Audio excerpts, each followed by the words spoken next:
А сега, какво правя с счупените детски играчки, които не работят? Преди да ги изхвърля, разглобявам изцяло играчките и събирам разделно всяка една част от тях. Като целта на това ми е да живеем на едно малко по-чисто място.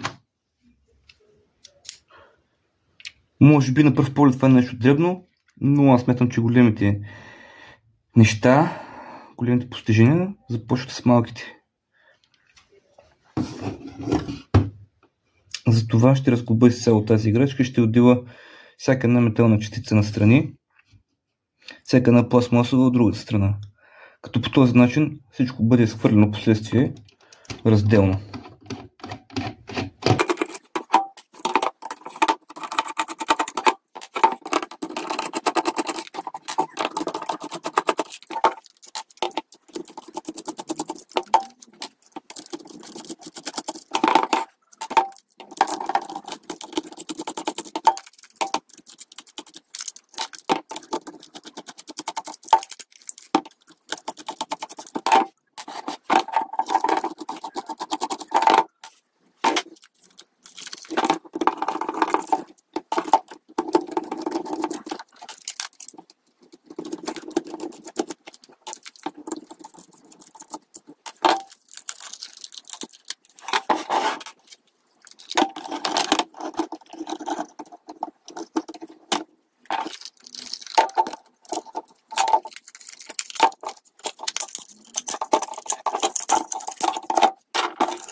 И така,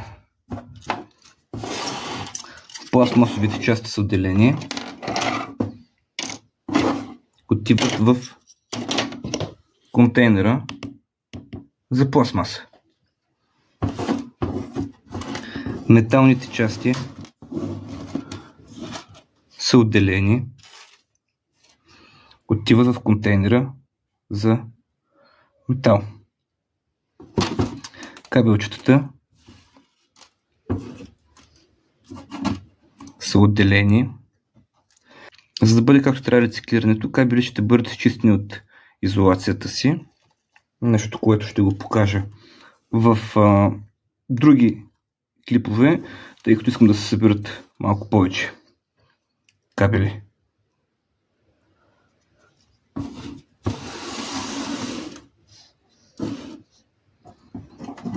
Тези малки пластчици тук, те съдържат калай, макар и в малки количества.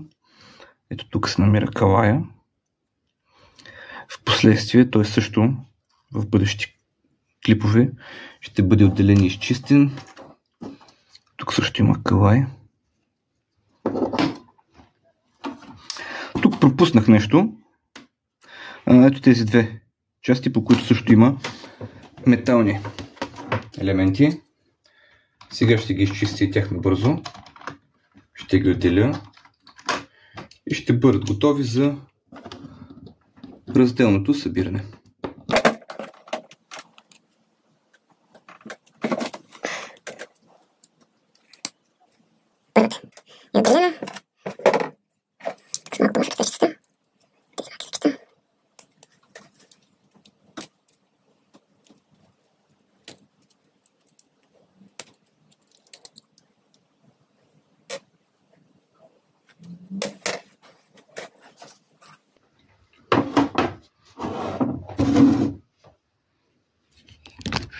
разделение. Ето, може да се види как е отделено всеки един материал от един вид. За мен това е начинът, по който да събирам разделно, да рециклирам и да бъде по-чисто около нас.